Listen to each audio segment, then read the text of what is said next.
جل اللجن اللجن اللجن يا مولا اللجن اللجن اللجن اللجن اللجن اللجن اللجن يا صاحب السماء اللجن. اعوذ باللہ من الشیطان اللعین الرجیم. بسم اللہ الرحمن الرحیم. الحمد للہ وکفا وسلام علی عبادہ الذین اصطفیٰ. درود بھیجیے.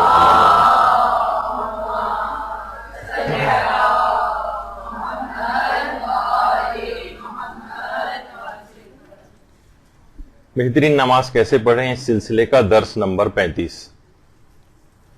مستحب نمازوں کے فقہی احکام جاری تھے اور بہت اہم مستحب نمازیں کہ جن کا عام طور پر زندگی میں جن سے بہت زیادہ واسطہ پڑتا ہے ان کا آج سے ذکر شروع کر رہے ہیں. نوافل یومیہ پر تو ہماری پچھلی نشست ہو چکی ہے. آج ہے نماز وحشت قبر کے فقہی مسائل. دیکھیے، یہ جو نماز وحشت قبر، یہ عام طور پر مستحب نمازوں کے اندر علماء اس کو لکھتے ہیں، اور یہ نماز 3 ناموں سے مشہور ہے: صلاۃ الہدیہ، صلاۃ لیلۃ الدفن اور صلاۃ الوحشہ کے نام سے. یعنی نماز ہدیہ بھی کہلاتی ہے یہ، اور نماز لیلۃ الدفن بھی کہلاتی ہے، اور نماز وحشت بھی کہلاتی ہے. دماغ میں ایک سوال یہ آتا ہے کہ وحشت قبر سے کیا مراد ہے؟ ایک بات مشہور ہے کہ بہت سے ایسے افراد کی بھی نماز وحشت قبر پڑھی جاتی ہے کہ جو اپنی زندگی میں خود نمازوں سے بہت وحشت کیا کرتے تھے اور پڑھتے ہی نہیں تھے. 70 80 سال کی نمازیں اکثر لوگ آ کر پوچھتے ہیں، پھر 1 آدھ سال کی ان کے لواحقین پڑھوا دیتے ہیں. تو وحشت قبر اصل میں دیکھیے، کسی بھی نئی جگہ جب بھی انسان جاتا ہے اور اس جگہ سے مانوس نہیں ہوتا ہے تو اسے وہاں پر ایک وحشت تو ہوتی ہے. ایک کسی وسیع و عریض اگر محل کے اندر بھی آپ کو لے جایا جائے تو وہاں پر بھی ایک انسان ایک نئی جگہ پر جا کر ایک وحشت کو محسوس کرتا. اور یہی وجہ ہے کہ روایات میں قبر کی 3 چیزوں سے بہت ڈرایا گیا ہے: قبر کی تنگی سے، تاریکی سے اور تنہائی سے. تنگی، تاریکی اور تنہائی، اس سے انسان کو وحشت ہوتی ہے. جیسے اندھیرے سے انسان وحشت کرتا ہے، کسی تنگ جگہ میں انسان وحشت کرتا ہے. روایات میں جملہ آیا ہے کہ بہت سارے اس قسم کے افراد جو انتہائی تنگ دل ہوں، کسی پر ایک پیسہ خرچ کرنے کو تیار نہ ہوں، جو خود اتنے دل کے تنگ ہوں، قیامت میں ان کو اتنی چھوٹی جگہ پہ رکھا جائے گا جتنا ایک کیل کا ایک سوراخ دیوار کے اندر ہوتا.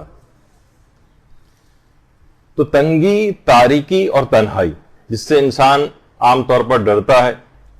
اور دیکھیے، یہ مراحل جو ہیں بہت سخت مراحل ہیں، اور جب بھی انسان انتقال کرتا ہے، بہرحال اس کو اپنی قبر کے اندر جانا ہے، وہاں پر انسان بہت زیادہ تنہائی محسوس کرے گا. اور وہ آخری مرتبہ اپنے ملنے والے جب اس کو قبر میں بند کر کے جا رہے ہوں گے، اس وقت نہایت حسرت سے ان کو دیکھے گا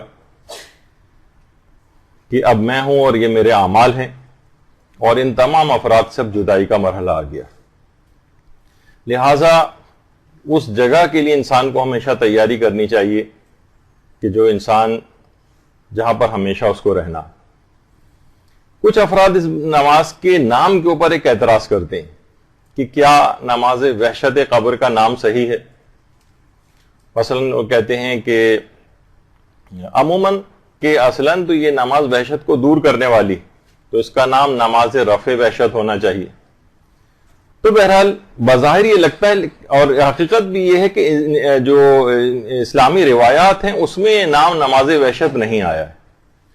البتہ اس کے باوجود بھی نماز وحشت، صلاۃ الوحشہ، اس نام سے علماء اور فقہاء نے اپنی کتابوں کے اندر باقاعدہ اس کی چیپٹر قائم کیے ہیں اور اس میں ان کی اس نماز کی تفصیل لکھی. یعنی انہوں نے بھی اس پر کوئی اعتراض نہیں کیا، اور اس سے مراد وہی ہوتی ہے. اگر کوئی کہے کہ نماز وحشت قبر پڑھنا ہے تو قبر میں وحشت اور تنہائی کو دور کرنے کے مداوع کے طور پر جو نماز پڑھی جاتی ہے اسی کو نماز وحشت قبر کہتے ہیں. تو لہٰذا اس نام پر اس لحاظ سے کسی اعتراض کرنا کوئی ایسا ویلڈ اعتراض نہیں ہے، علماء نے بھی اس نام کو قبول کیا۔ اچھا، اب اس نماز وحشت قبر کا حکم اصلاً کب ہے؟ مثلا ہمارے یہاں بہت سے اعلانات ہوتے ہیں مردے کے مرحوم کے انتقال کے بعد کہ ان کے لیے نماز وحشت قبر کی استدعا کی جاتی ہے۔ اصلاً روایت کے اندر یہ چیز دوسرے مرحلے کے اوپر آئی ہے، جس کا اور پہلی چیز جو آئی ہے جو کہ اصل حکم ہے وہ لوگوں کے اندر اتنا زیادہ مشہور نہیں، لوگ پھر بھی عام طور پر کرتے ہیں، اور وہ ہے پیغمبر اسلام ختمی مرتبہ صلی اللہ علیہ وآلہ وسلم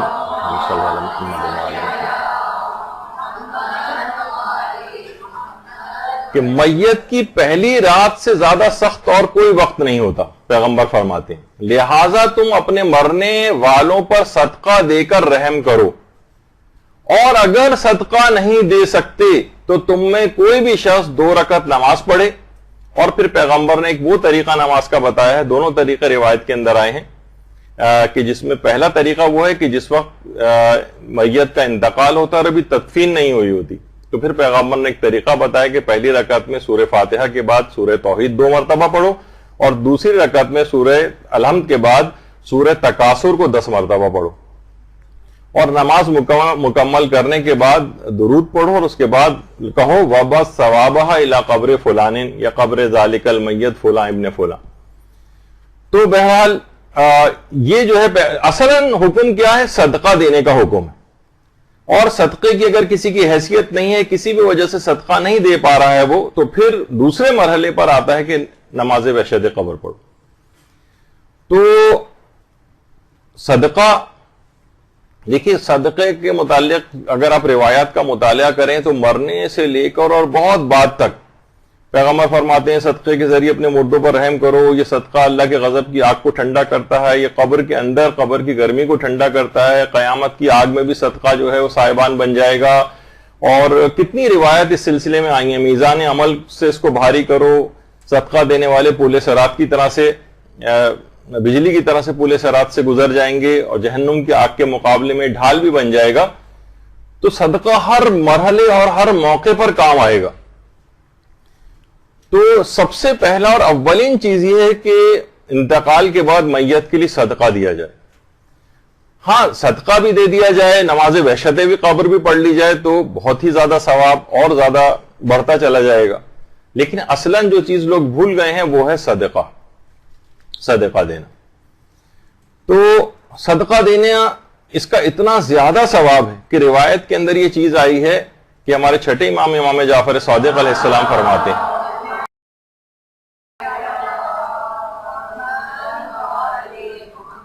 کہ جب کوئی شخص کسی مرنے والے کو ثواب پہنچانے کے لیے صدقہ دیتا ہے تو اللہ جبریل کو حکم دیتا ہے کہ وہ 70,000 فرشتوں کے ساتھ اس کی قبر پر جائیں، جن میں سے ہر ایک کے ہاتھ میں نعمت الہی کا ایک طبق ہوتا ہے، اور ہر فرشتہ اس کو السلام علیکہ یا ولی اللہ کہتا ہے، اور بتاتا ہے کہ خدا کے بندے تمہارے لیے ہدیہ فلاں مومن نے بھیجا ہے۔ اس کی قبر منور ہو جاتی ہے، اللہ بہشت میں اسے 1000 شہر عطا کرے گا، اور 1000 عوروں سے اس کا ازدواج کرے گا، اسے 1000 پوشاکیں پہنائے گا، اس کی 1000 حاجات کو پورا کرے گا۔ صلی اللہ علیہ محمد۔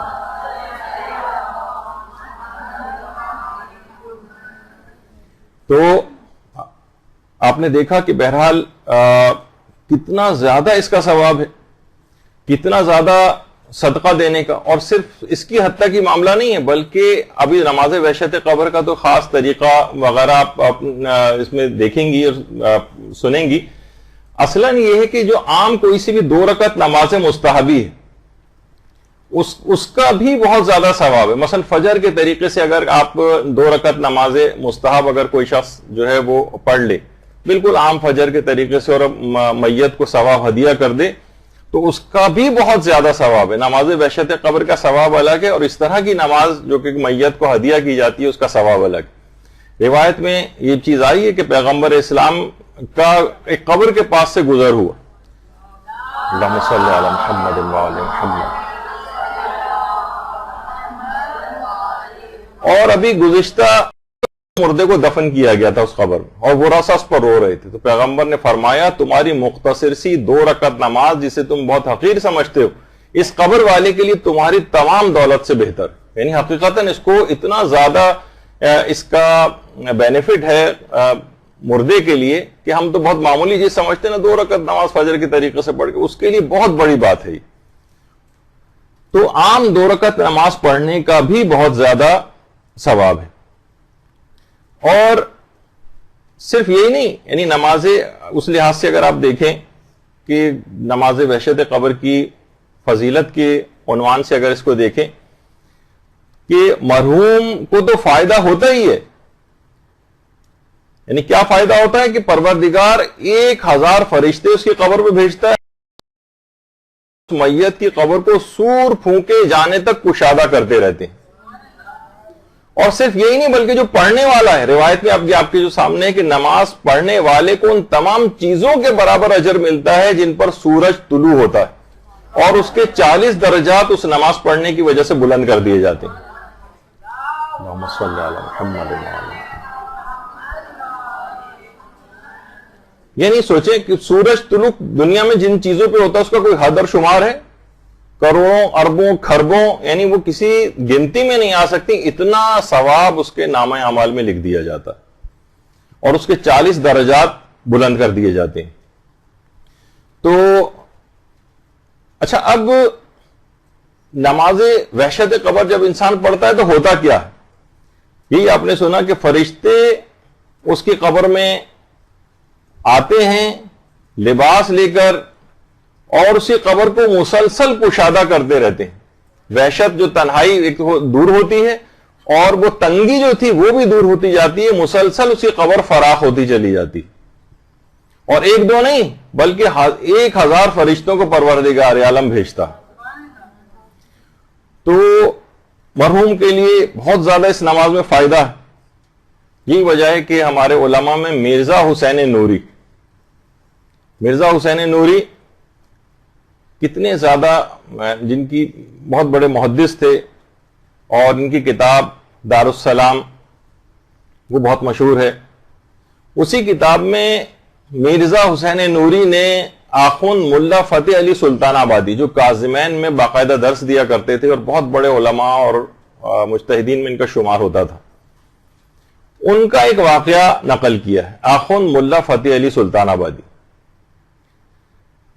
یہ جو تھے اتنے بڑے عالم تھے کہ یہ شیخ عبد الکریم حائری کے بھی استاد تھے، یعنی جنہوں نے حوزہ علمیہ قم قائم کیا ہے شیخ عبد الکریم حائری۔ آج یہ جو علمی بہار آپ کو نظر آ رہی ہے قم میں، اس کے مؤسس اور بانی یہی ہیں شیخ عبد الکریم حائری۔ ان کے بھی استاد تھے آخوند ملا فتح علی سلطان آبادی، اور شیخ عبد الکریم حائری کے بھی استاد تھے یہ، اور یہ مرزا حسین نوری کے بھی استاد تھے۔ اور روضہ امیر المومنین علیہ الصلوۃ والسلام میں اللہم صلی علی محمد وآل محمد،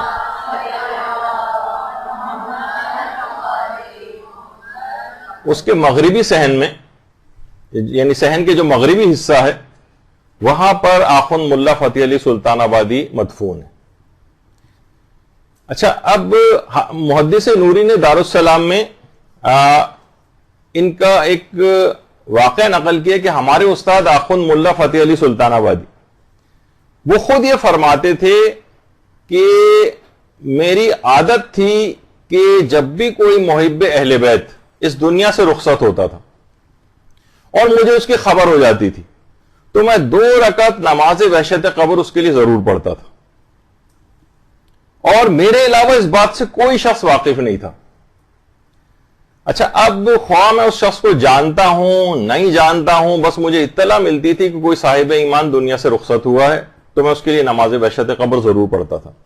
کہہ رہے ہیں ایک دن میرے ایک دوست میرے پاس آئے، وہ خود بھی عالم دین تھے بڑے۔ اس نے کہا کہ کل رات ایک مومن میرے خواب میں آئے جو چند دنوں پہلے انتقال کر گئے تھے، اور جب میں نے خواب میں ان سے ان کی موت کے بعد کے حالات پوچھے اور تو انہوں نے بتایا کہ قبر کی پہلی رات میں بہت سخت تنگی اور پریشانی کے عالم میں تھا، اور مجھے کچھ اعمال کی بنا پر عذاب کی طرف لے جایا جا رہا تھا.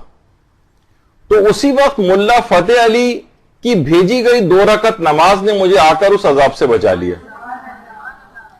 خدا یعنی مردہ کی کہہ رہا ہے, وہ مرحوم جو خواب میں آئے وہ کہہ رہے ہیں کہ خدا ان کے والدین پر رحم کرے, انہوں نے مجھ پر بہت بڑا احسان کیا ہے. اور اس نے پھر وہ جو مومن جس نے خواب آ کر سنایا ان کو, ملا فتح علی سلطان آبادی کو, اس نے پوچھا کہ آپ نے کون سی 2 رکعت نماز پڑھی تھی؟ تو انہوں نے فرمایا کہ میں نے 2 رکعت نماز وحشت قبر پڑھی تھی. اور اس کے بعد ان کو 2 رکعت نماز وحشت قبر کا طریقہ بھی دوبارہ بتایا. تو اس کتاب کے اندر محدث نوری نے باقاعدہ اس واقعے کو نقل کیا. اور ایک چیز ہے جس میں بہت متذبذب تھا کہ میں اس چیز کو بتاؤں کہ بہت سی چیزیں پرسنل ایکسپیرینسز بھی ہوتی ہیں اور دماغ میں یہ بھی آتا ہے کہ کہیں خود ستائی اور اس طرح کا کوئی دنیاوی خیال دماغ میں نہ آنے لگے سننے والوں کو, یہ کوئی اپنی معاذ اللہ بڑائی بیان کر رہے ہیں, کیا کر رہے ہیں. لیکن خود میرا بھی ایک ایکسپیرینس اس طرح کا کہ کافی سالوں پہلے ایک دفعہ ہمارے ایک رشتہ دار کا انتقال ہوا تھا, تو میں نے ان کے لیے نماز وحشت قبر پڑھی تھی. 1-2 روز بعد ہی میں نے خود, میرا ذاتی ایکسپیرینس ہے, حالانکہ مجھے اتنے خواب یاد رہتے نہیں ہیں, لیکن وہ خواب ابھی تک مجھے یاد ہے. یہ تقریباً آج سے شاید 15-20 سال ہو گئے ہوں گے, اس سے پہلے کی بات ہے. تو خواب میں وہ آئے اور حد سے زیادہ یعنی مجھ سے جو ہے وہ اس کا اظہار کرنے لگے, خوشی کا اظہار کرنے لگے, گلے لگ رہے ہیں اور بار بار مجھ سے کہہ رہے ہیں کہ تمہاری 2 رکعت نماز جو وحشت قبر تھی اس نے مجھے بہت فائدہ پہنچایا.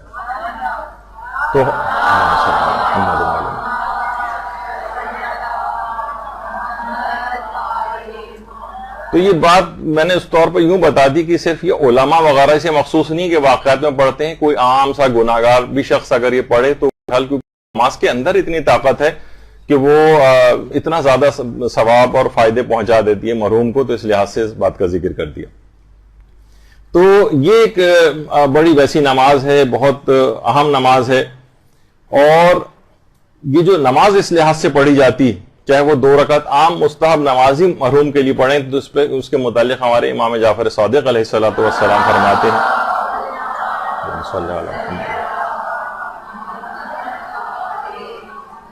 امام فرماتے تھے کہ میں ہر رات 2 رکعت نماز اپنے بیٹے کے لیے پڑھتا ہوں. غالباً اسماعیل کی طرف اشارہ جو امام کی اپنی زندگی میں جو ہے انتقال کر گئے تھے. اور 2 رکعت نماز میں اپنے والدین کے لیے ہر رات میں پڑھتا ہوں. اور اس میں امام نے طریقہ بھی بتایا کہ فرمایا کہ پہلی رکعت میں الحمد کے بعد سورہ قدر پڑھتا ہوں اور دوسری رکعت میں سورہ الحمد کے بعد سورہ کوثر کی تلاوت کرتا ہوں.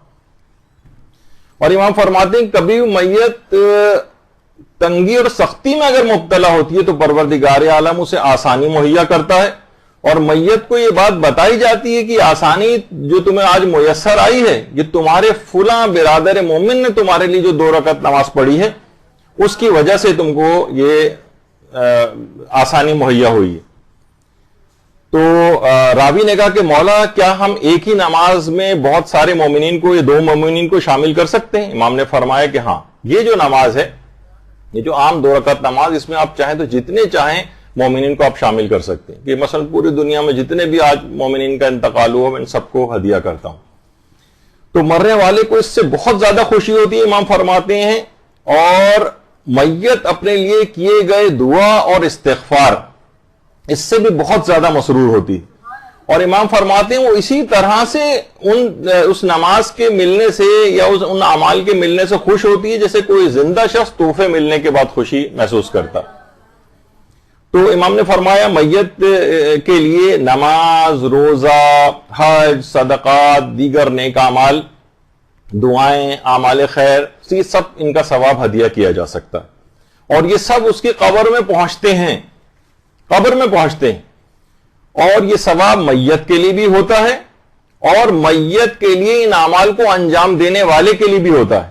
بلکہ امام یہاں تک فرماتے ہیں کہ جب کسی مسلمان کے مرنے کے بعد اس کے لیے کوئی شخص نیک اعمال انجام دیتا ہے تو اللہ اس عمل کو کرنے والے کا ثواب دگنا کر دیتا ہے, اور مرنے والا بھی اس سے مکمل فائدہ اٹھاتا ہے. یعنی یہ فقط یہ نہیں کہ آپ جو پڑھ رہے ہیں تو صرف مرنے والے کو فائدہ ہو رہا ہے, خود آپ کا ثواب دگنا ہو جاتا ہے.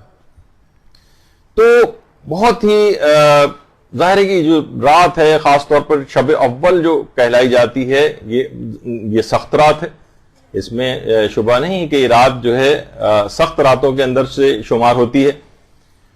اور آیت اللہ مرشی نجفی، یہ واقعہ خود آیت اللہ مرشی نجفی نے سنایا اور فرماتے ہیں کہ آیت اللہ شیخ مرتضی حائری یزدی، شیخ مرتضی حائری یزدی کا جب انتقال ہوا تو آیت اللہ مرشی نجفی کے خواب میں یہ آئے اور کافی تفصیل سے اپنے حالات کو بتایا۔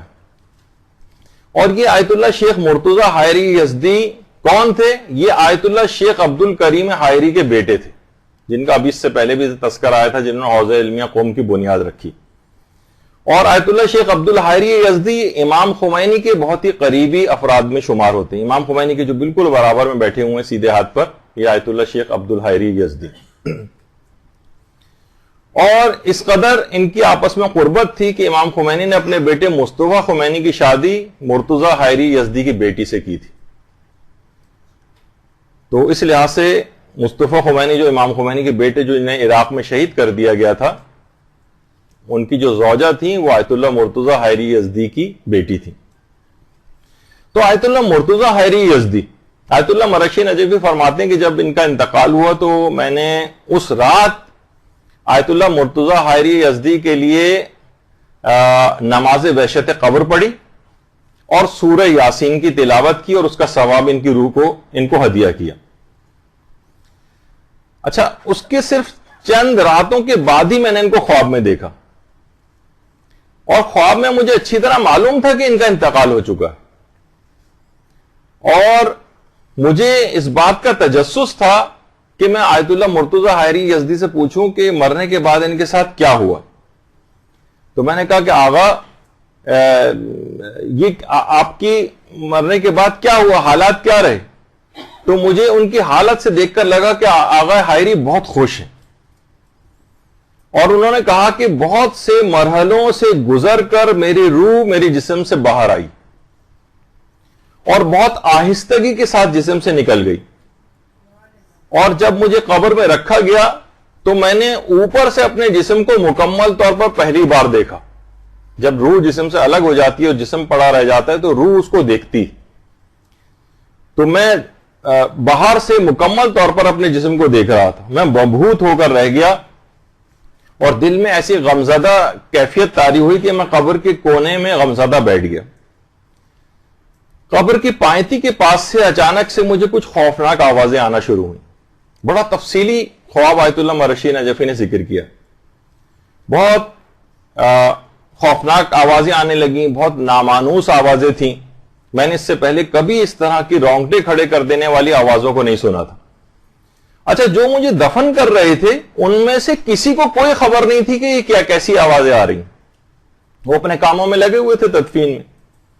تو میں نے دیکھا کہ ایک ویران اور بیابان سی کسی جگہ سے دو افراد آتے ہوئے نظر آ رہے ہیں جن کے جسم آگ کے بنے ہوئے ہیں، اور آنکھوں سے شعلے اس طرح سے نکل رہے ہیں کہ میں ان کے چہرے کی بھی شناخت نہیں کر پا رہا تھا۔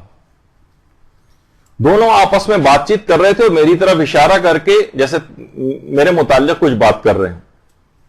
میرا خوف بڑھتا ہی جا رہا تھا، میں چیخنا چاہتا تھا لیکن آواز میرے حلق سے نہیں نکل رہی تھی، یعنی صرف میرا منہ کھل رہا تھا اور بند ہو رہا تھا لیکن آواز نہیں نکل رہی تھی۔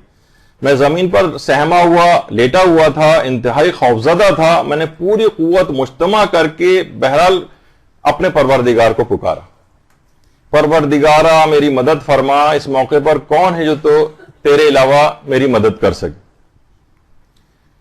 اور اچانک اسی وقت مجھے اپنے پیچھے سے ایک انتہائی دل نواز، انتہائی روح پرور اور خوبصورت اور میٹھی آواز سنائی دی۔ میں نے مڑ کر دیکھا تو پیچھے کی طرف مجھے ایک روشنی سے نظر آئی۔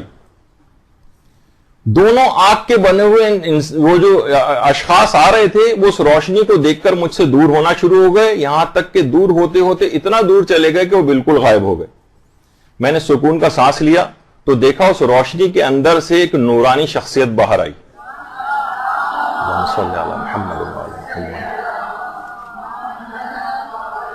بہترین مسکراہٹ ان کے چہرے پر تھی اور کہا کہ کیا تم خوفزدہ ہو؟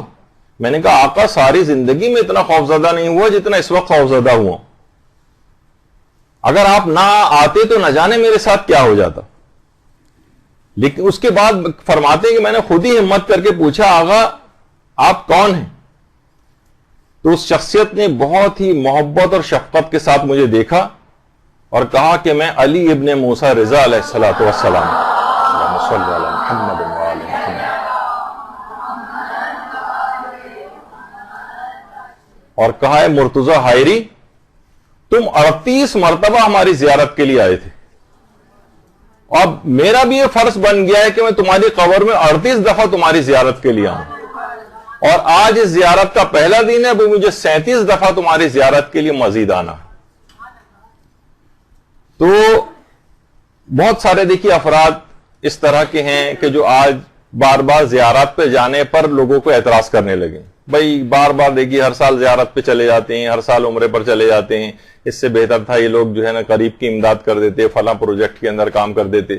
تو دیکھیے یہ کسی کے نیک کام کو روک کر کسی دوسرے نیک کام کی معرفی نہ کیا کریں۔ جو عام طور پر نوٹ بھی یہ کیا گیا وہ افراد جو ہر سال حج و عمرہ زیارات اس طرح کی چیزوں کے اوپر جاتے ہیں، اللہ ان کو اتنی توفیق بھی دیتا ہے کہ وہ غریبوں کی امداد بھی ساتھ ساتھ کر رہے ہوتے ہیں۔ تو ضروری نہیں کہ ایک نیک کام سرے سے بند کیا جائے اس کے بعد کوئی اور دوسرا نیک کام تب کیا جائے، دونوں کام ساتھ بھی ہو سکتے ہیں۔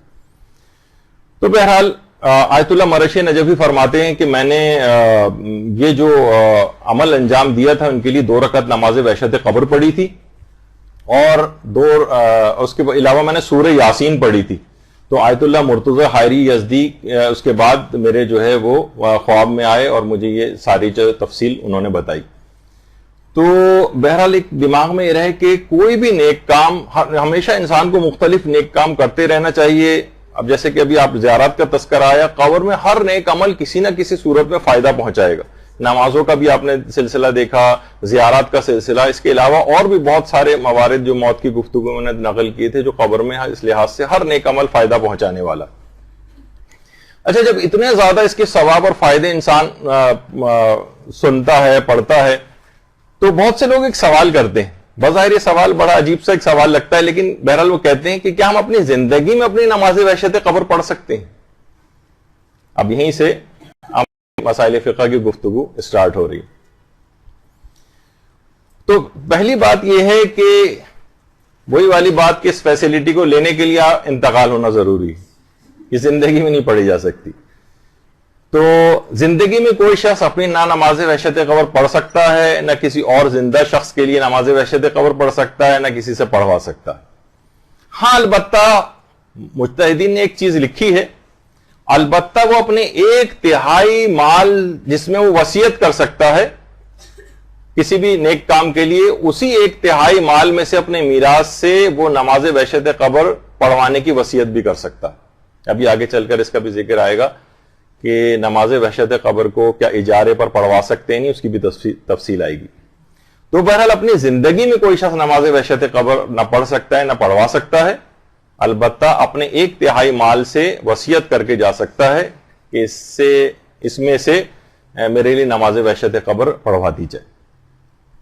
لیکن نماز وحشت قبر کی اصلاً 2 اقسام ہیں، 2 اقسام۔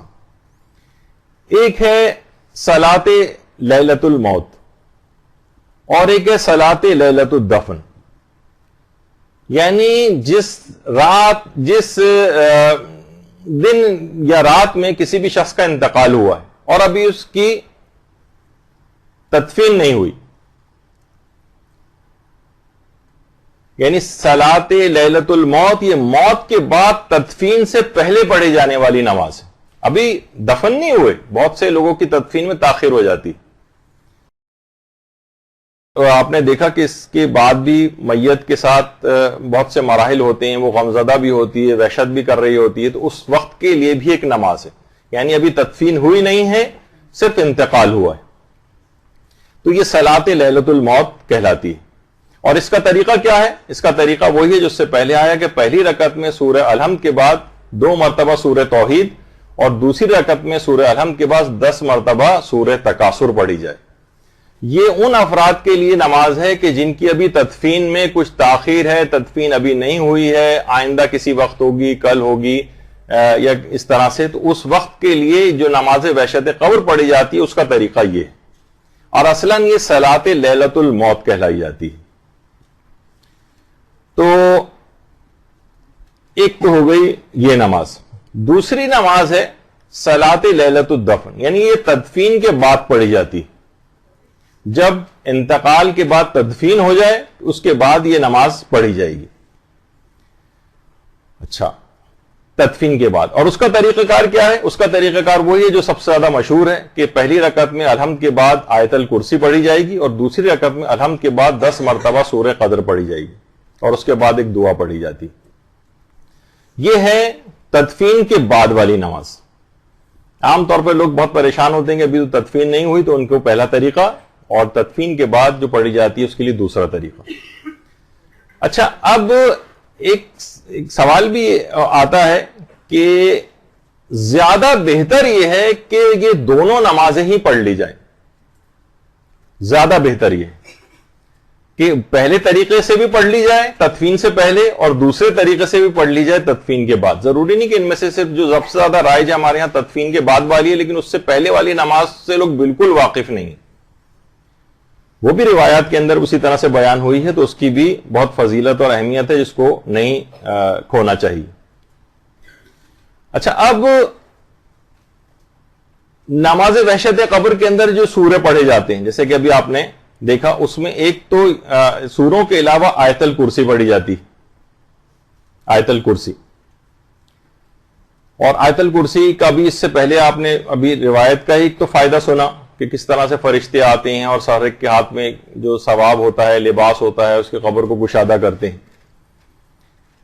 لیکن یہ جو آیت الکرسی، یہ عام زندگی میں بھی مومن مرحوم کے لیے اگر پڑھی جائے تو اللہ، اور اس کا ثواب اہل قبور کو کوئی شخص ہدیہ کر دے تو اللہ اس کے ہر حرف کے بدلے ایک فرشتہ خلق فرماتا ہے جو قیامت تک اس کے لیے تسبیح کرتا رہتا ہے۔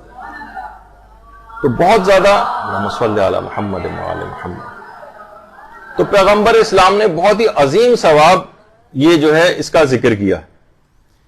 اور اس کے علاوہ جیسے کہ اس کے متعلق اس کی ملتی ہیں چیزیں کہ آیت الکرسی، یہ سید القرآن بھی اس کو کہا جاتا ہے، اور قرآن کا بلند ترین نقطہ یہ ہے، اور پیغمبر اسلام آیت الکرسی کی تلاوت کے وقت مسکراتے رہتے تھے۔ پیغمبر کی ایک سیرت تھی کہ وہ مسکراتے تھے ہمیشہ آیت الکرسی کی تلاوت کے وقت۔ اور یرقان کی بیماری کا علاج بھی اس کے اندر ہے، جس جگہ جس گھر میں بھی اسے پڑھا جاتا ہے شیطان 3 روز تک اس گھر میں قریب بھی نہیں آتا، یعنی اب وہاں نہ لڑائی جھگڑے ہوں گے، نہ کوئی فتنہ و فساد ہوگا، یعنی اگر آیت الکرسی اس انداز سے پڑھی جائے۔ وضو کے بعد اگر اسے پڑھے گا تو روایت میں 5ویں امام کی 40 سال کی عبادت کا ثواب اسے دیا جائے گا، اور 70 بار اگر کوئی شخص تلاوت کر لے اس کو تو معالج کی دوا کی محتاجی ختم ہو جائے گی، یعنی بیماری نہیں پڑے گا تو دوا کی ضرورت نہیں پیش آئے گی، اور گھر سے باہر نکلتے وقت اگر اس کو پڑھے گا تو تمام مقاصد میں کامیاب ہو کر لوٹے گا۔ تو بہت زیادہ اس آیت الکرسی کا عمومی زندگی میں بھی جو ہے وہ ثواب ہے، جس کو ہمیں اس کو مسلسل پڑھتے رہنا چاہیے، صرف یعنی نماز کی حد تک نہیں کہ ہم نماز وحشت قبر کی حد تک اس کو، بلکہ ہر نماز کے بعد بھی پیغمبر نے امیر المومنین علیہ الصلوۃ والسلام سے جملات ارشاد فرمائے ہیں کہ اہلی ہر نماز کے بعد آیت الکرسی کی تلاوت نماز کی قبولیت کا باعث ہے، اس کی تلاوت کرنے والا اللہ کی امان میں رہتا ہے اور اللہ اس کی مسلسل حفاظت کرتا ہے۔ تو اس لحاظ سے یہ بہت بہترین، اس کو نمازوں کے بعد بھی پڑھنا چاہیے۔ آپ نے دیکھا وضو کے بعد بھی اس کو پڑھنے کا حکم ہے، نماز کے بعد بھی حکم ہے، نمازوں کے دوران بھی پڑھنے کا، جیسے نماز وحشت قبر کے اندر۔ اور روایتوں کے اندر یہ بھی بات آئی کہ کسی نے سوتے وقت اس کو پڑھ لیا اور ہر نماز کے بعد تلاوت کی تو فالج ہونے سے اور سانپ بچھو جیسے جانوروں سے، یعنی موذی جانوروں سے بھی یہ شخص محفوظ رہے گا۔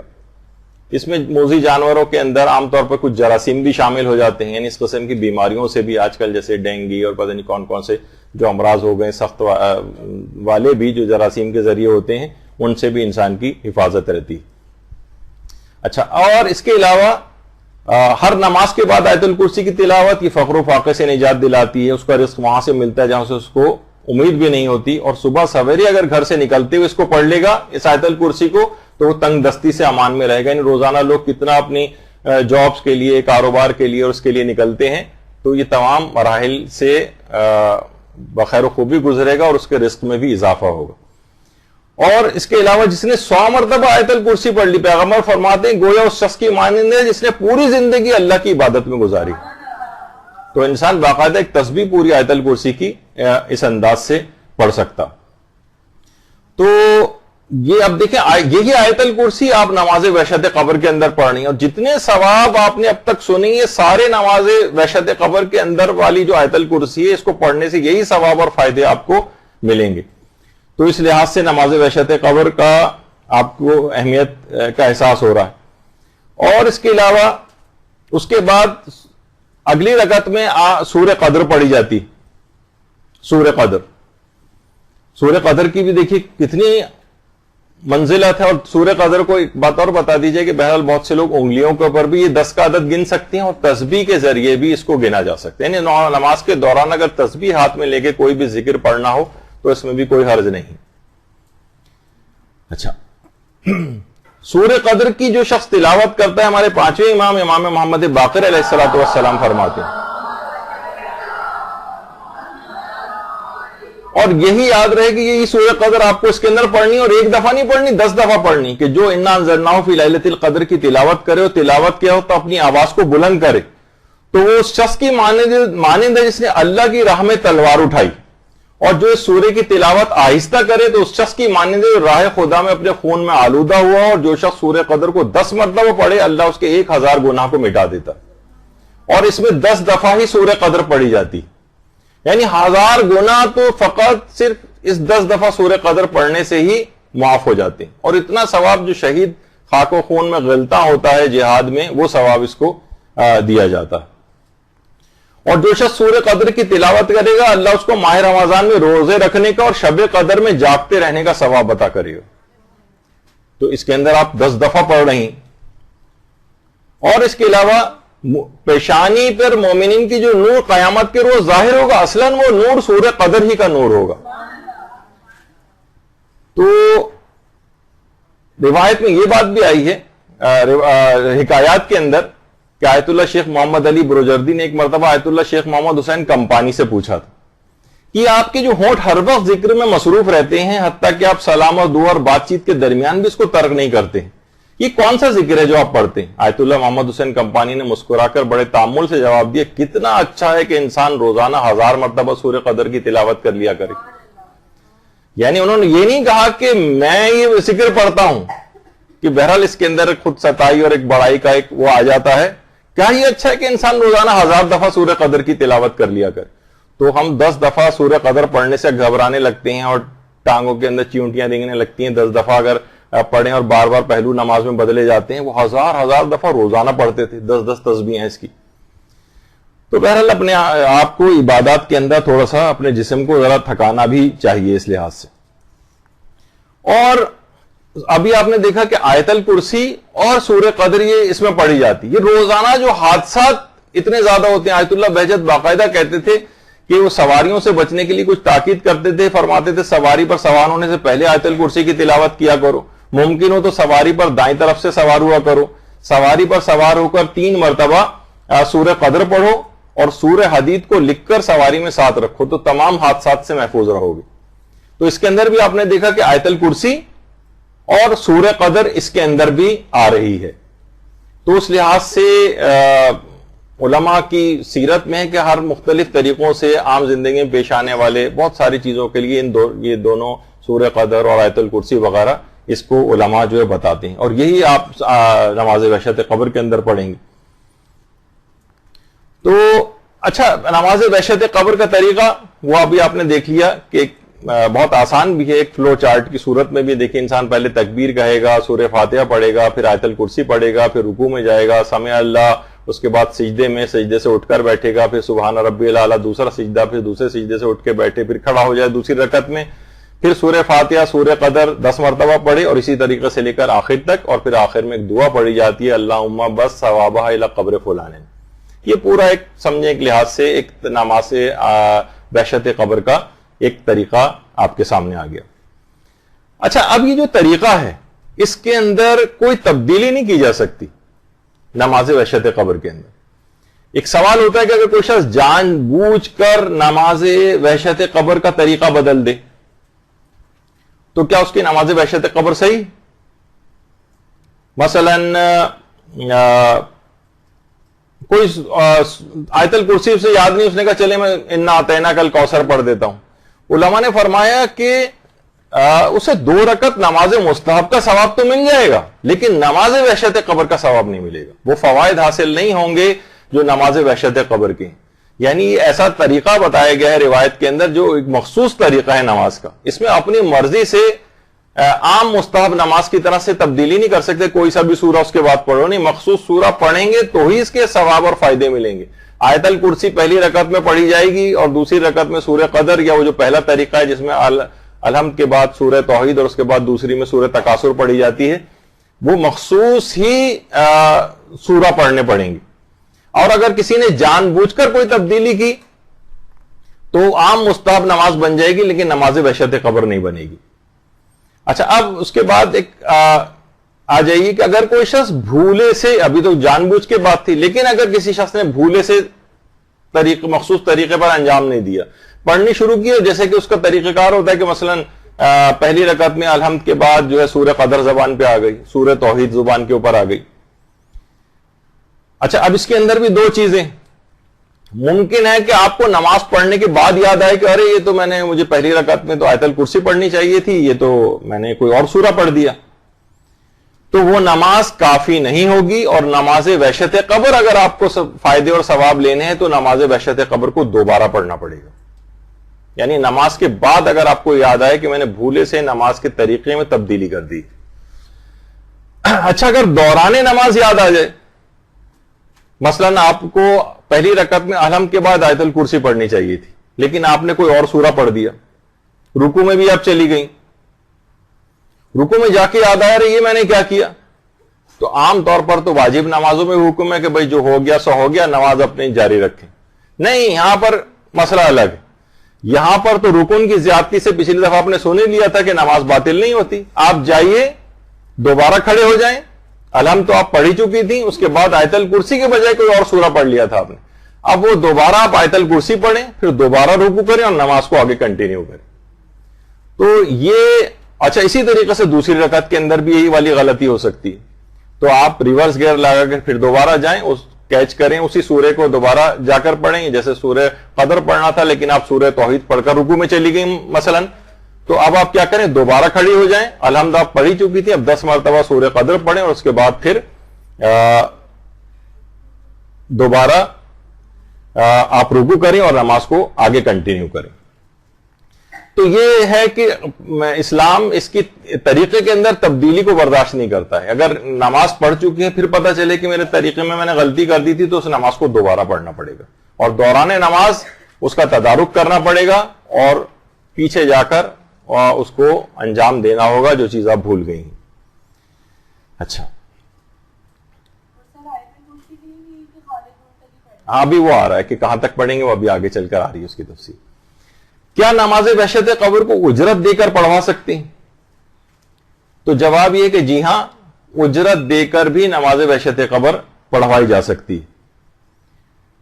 البتہ اگر اجرت لینے والا بھی غلطی سے یا بھول کر مذکورہ طریقے سے نماز وحشت قبر نہ پڑھے تو یہ کافی نہیں ہے اور اسے صحیح طریقے سے دوبارہ نماز وحشت قبر پڑھنا ہوگی. کافی نہیں ہے، دوبارہ پڑھنی پڑے گی اس کو. اچھا اس کی تفصیل ابھی آگے چل کر بھی آ رہی، یعنی کوئی اور طریقہ اس میں نہیں چلے گا. اچھا اب ایک ہے کہ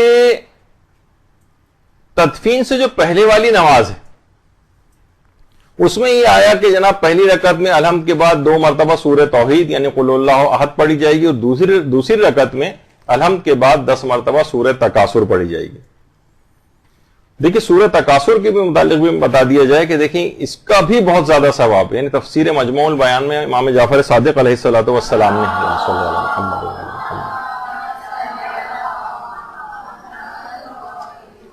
کہ اگر کوئی شخص فرماتے ہیں کہ اس سورے کو اپنی واجب اور مستحب نمازوں میں پڑھتا ہے تو اس کو شہداء کی شہادت کا ثواب عطا کیا جاتا ہے، شہداء کی شہادت کا ثواب۔ اور پیغمبر فرماتے ہیں اس کی تلاوت کرنے والوں سے دنیا میں اللہ کی دی گئی جو نعمتیں تھیں ان کا کوئی حساب نہیں لیا جائے گا۔ اگر کوئی شخص سورہ تکاثر کی تلاوت کرتا رہے تو اللہ اس سے دنیا کی نعمتوں کا حساب نہیں لے گا۔ اور ایک اور اس کا ثواب اور فائدہ یہ ہے کہ اس سورے کی تلاوت کرنے سے قرآن کی 1000 آیات کو پڑھنے کا ثواب ملتا ہے۔ اور اس کے اندر سوچیں 1000 آیات کا ثواب، اور اس کے اندر 10 مرتبہ سورہ تکاثر پڑھی جائے گی۔ 1000 کو پھر آپ 10 سے جو ہے وہ ضرب دیتی رہیں تو سوچیں کہ ثواب، اور عام زندگی کے اندر بھی سورہ تکاثر کو اس لحاظ سے پڑھنا چاہیے۔ اور ابھی جو اس سے پہلے سوال ہوا تھا کہ آیت الکرسی کہاں تک پڑھی جائے۔ اب دیکھیے آیت الکرسی ایک تو ہے وَهُوَ الْعَلِيُّ الْعَظِيمُ تک، اور ایک ہے ہم فیہا خالدون۔ دیکھیے اس کا نام آیت الکرسی ہے، آیات الکرسی نہیں۔ یعنی ایک بحث ہے علماء میں کہ آیت الکرسی کیا ایک ہی آیت ہے، جیسے کہ آیت کے لفظ سے بھی ظاہر ہو رہا ہے، یا یہ 3 آیات ہیں۔ یعنی وَهُوَ الْعَلِيُّ الْعَظِيمُ تک، جو کہ سورہ بقرہ کی آیت نمبر 255 ہے، ایک آیت ہے۔ اور اچھا اتنا اور بتا دیجئے کہ جو آیت الکرسی کا یہ جو اس کا نام ہے نا، یہ پیغمبر اور ائمہ کے ادوار میں بھی اس آیت کا یہی نام تھا، آیت الکرسی۔ اور اس کے بھی بہت فائدے ہیں، روایت میں ہے کہ نمازوں کے بعد آیت الکرسی اگر آنکھوں پر ہاتھ رکھ کے پڑھی جائے تو آنکھوں کے امراض دور ہو جاتے ہیں، بینائی بہت قوی ہو جاتی ہے اس سے۔ اور کہا جاتا ہے کہ تمام باتوں کا سردار جو ہے وہ قرآن ہے، اور قرآن کا جو سردار ہے وہ سورہ بقرہ ہے، اور سورہ بقرہ کی جو سردار ہے وہ آیت الکرسی۔ اور باقاعدہ کچھ علماء تو ایسے ہیں کہ جنہوں نے پوری کتابیں آیت الکرسی کی فضیلت اور اس کے اسرار پر لکھی ہیں۔ ملا صدرہ نے لکھی ہے، ملا تقی فلسفی نے لکھی ہے، یعنی پوری کتابیں آیت الکرسی کے اوپر لکھی گئی۔ اچھا، لیکن مراجع عظام کا یہ کہنا ہے کہ آیت الکرسی تو ایک ہی آیت ہے، لیکن نماز وحشت قبر میں احتیاط یہی ہے کہ اسے ہم فیہا خالدون تک اب اس کے وہ الگ دلائل رکھتے ہیں کہ آیت الکرسی کے اندر یہ جو نماز وحشت قبر ہے اس میں ہم فیہا خالدون تک کیوں پڑھیں۔ لیکن بہرحال روایات سے یہ بات پتہ چلتی ہے کہ آیت الکرسی وَهُوَ الْعَلِيُّ الْعَظِيمُ تک ہی ہے۔ اور باقاعدہ بھی کچھ عرصے پہلے ہی رہبر معظم نے ایک درس دیا تھا وہاں پر ایران میں، تو ایک عالم ان کے درس میں موجود تھے جو اپنے 4-5 سال کے ایک بیٹے کو لے کر آئے ہوئے تھے، اور انہوں نے کہا تھا کہ آپ کے سامنے کچھ تلاوت قرآن کرنا چاہتا ہے میرا بیٹا۔ اور رہبر کے سامنے انہوں نے تلاوت کروائی بچے سے، بچے نے آیت الکرسی کی تلاوت کی اور ہم فیہا خالدون تک اس کو پڑھا۔ تو رہبر نے پہلے تو کافی تعریف کی بچے کی، اور بعد میں مزاح کے طور پر ایک بات کہی کہ شاید آپ آیات الکرسی کے معتقد ہیں نہ کہ آیت الکرسی کے۔ یعنی اشارہ یہ تھا کہ آیت الکرسی فقط ایک ہی آیت ہے جو کہ وَهُوَ الْعَلِيُّ الْعَظِيمُ تک ہے۔ البتہ نماز کے حد تک سارے، خود رہبر بھی اور دیگر علماء کا تو نظریہ پہلے سے یہ ہے کہ اس کو احتیاط لازم یہ ہے کہ اس کو ہم فیہا خالدون تک ہی پڑھا جائے۔ اور بہت سی روایات سے بھی اس کی بات کا پتہ چلتا ہے، کہ جیسے کہ روایت حضرت امیر المومنین علیہ الصلوۃ والسلام میں بھی ہے، اللہم صلی علی محمد وعلی محمد، کہ آیت الکرسی میں 50 کلمات ہیں اور ہر کلمے کے اندر ایک برکت ہے، اور اس لحاظ سے آیت الکرسی کو پڑھنے میں 50 برکتیں ملتی ہیں۔ تو اس لوگوں نے اس کے بعد کلمات گنے تو ان کی تعداد بھی وَهُوَ الْعَلِيُّ الْعَظِيمُ تک 50 کلمات بنتے۔ تو بہرحال اس لحاظ سے بھی یہ پتہ چلا کہ عام حالات میں اگر کبھی بھی آپ آیت الکرسی پڑھیں تو اسے وَهُوَ الْعَلِيُّ الْعَظِيمُ تک ہی پڑھنا ہے، آگے بھی پڑھ سکتے ہیں فیہا خالدون تک، لیکن اصل ریکوائرمنٹ یہی وجہ ہے کہ بہت پہلے امام خمینی کا ایک نسخہ کیمیا آپ کو بتایا گیا تھا کہ امام خمینی نے کامیابیاں کیسے حاصل کی ہیں، جس میں آیت اللہ شیخ حسن علی نخودکی اصفہانی کا ایک عمل آپ کو بتایا تھا، تو اس کے اندر بھی آیت الکرسی وہو العلی العظیم تک ہی ہے۔ آیت اللہ شبیری زنجانی نے بھی بتایا کہ عام زندگی اور دنیا و آخرت کی ہر کامیابی کے لیے جو ایک خاص عمل بتایا گیا تھا آپ کو، اس کے اندر آیت الکرسی کی حد تک یہ ہے کہ اسے وہو العلی العظیم تک پڑھا جائے۔ اچھا، اب لیکن بہرحال یہ کہ نمازوں کے اعتبار سے بھی اور عام زندگی میں بھی اس کو اگر آپ دیکھیں تو لوگوں کو چاہیے کہ اپنی دکان میں، کاروبار کی جگہ پر، ملازمت کی جگہ پر آیت الکرسی کو لکھ کر رکھیں، خیر و برکت بھی اس کے اندر ہوگی۔ اور اگر کوئی شخص اس کو بہت زیادہ پڑھتا رہا تو اسے یہ توفیق ملے گی کہ مرنے سے پہلے بھی آیت الکرسی اس کی زبان پر آئے گی، اور آیت الکرسی اگر مرنے سے پہلے اس کی زبان پر آ جائے تو اس وقت تک نہیں مرے گا جب تک کہ جنت میں اپنا مقام نہ دیکھ لے۔ تو بہرحال بہت زیادہ ہے اس کا ثواب اور فائدہ، اور عام زندگی میں بھی جس جگہ بھی انسان اپنے پیسے رکھتا ہے، اپنے مال و دولت کو رکھتا ہے، اپنے سیف ہے، لاکر ہے، وہاں پر بھی ایک آیت الکرسی لکھ کر اس سیف اور لاکر کے اندر رکھی جائے۔ مثلا بہت سی خواتین زیورات ہوتے ہیں گھر میں رکھے ہیں، چوریاں ہو جاتی ہیں، اس سے بھی انسان کی حفاظت رہتی ہے۔ گھر میں رکھنے سے بھی آیت الکرسی کو لکھ کر گھر میں رکھنے سے بھی چور ڈاکو سے بھی حفاظت ہوتی ہے۔ تو عام طور پر تو وہو العلی العظیم تک ہے، لیکن ہم فیہا خالدون تک احتیاط لازم کی بنا پر نماز وحشت قبر میں وہاں تک پڑھنا ہے۔ اچھا، اس کے بعد نماز وحشت قبر کے پڑھنے کے بعد کی ایک دعا ہے، اور دعا کیا ہے؟ اللہم صلی علی محمد و آل محمد وبعث ثوابہا الی قبر فلان ابن فلان۔ درود کے بعد یہ ہے کہ پروردگار اس نماز کا ثواب فلاں ابن فلاں کی قبر تک پہنچے۔ اچھا، یہاں پہ بھی علماء نے کہا کہ الی روح فلاں ابن فلاں نہیں ہے، الی قبر، یعنی قبر کے اندر یہ چیز پہنچتی، روح کی حد تک۔ روح ورنہ تو ہوتا ہے کہ ٹھیک ہے اس کی روح کو اس کا فائدہ ملے گا، نہیں، قبر کے اندر یہ چیز جاتی، قبر ہی کی تنگی، تاریکی، تنہائی، اس کو جتنے بھی چیزیں جو اس سے انسان اس کے گھبراتا ہے، وہ یہ قبر کے اندر پہنچے گی یہ نماز۔ تو اس کے الفاظ سے بھی یہ پتہ چلتا ہے۔ اچھا، بہت سے لوگ کہتے ہیں کہ کیا ہمیں تو عربی اتنی صحیح نہیں آتی، تو یہ نماز وحشت قبر کے بعد کی جو دعا ہے اس کو کیا عربی ہی میں پڑھنا ضروری ہے؟ تو اس کا جواب یہ کہ نہیں، اس کو عربی میں پڑھنا بہتر تو ہے لیکن ضروری نہیں۔ اردو کے اندر بھی پڑھ سکتے ہیں اور کہہ سکتے ہیں درود پڑھنے کے بعد مثلا آپ یہ کہیں کہ پروردگار اس نماز وحشت قبر کا ثواب فلاں مرحوم کو پہنچے۔ اچھا، پھر اس کے اندر یہ کہ یہ جو کہ فلاں ابن فلاں میں تو کیا اس کا نام لینا اور اس کے والد کا نام لینا کیا ضروری ہے؟ تو اس کا جواب ہے کہ نہیں، یہ نام لینا بھی کوئی ضروری نہیں، پتا ہو تو نام لے لیں اس کا، یعنی نام معلوم ہو تو نام لے لیں، والد کا نام معلوم ہو تو نام لے لیں، ورنہ دماغی اعتبار سے مشخص کرنا کافی۔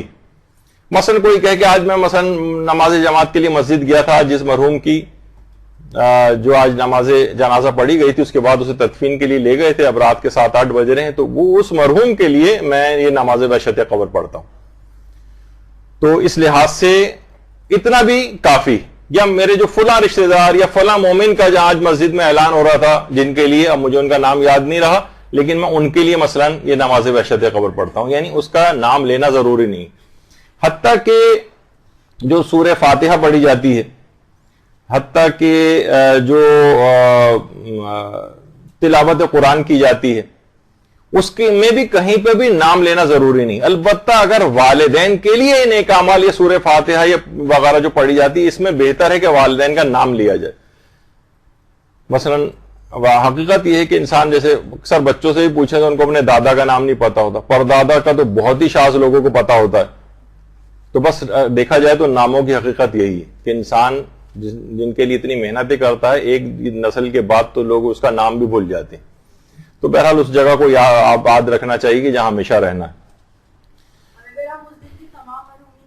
جی وہ ہاں، میں ابھی آ رہا ہوں، یہ سارے مرحلے وار اسی کے اوپر۔ تو ابھی فی الحال تو یہ ہے کہ نام لینا ضروری نہیں ہے۔ اچھا، اس کے بعد پھر ایک مسئلہ یہ آتا ہے، یہ چلیں ابھی ان کا بھی جواب دے دیا جائے کہ کوئی نہ کوئی تو آج مومن مرا ہی ہوگا۔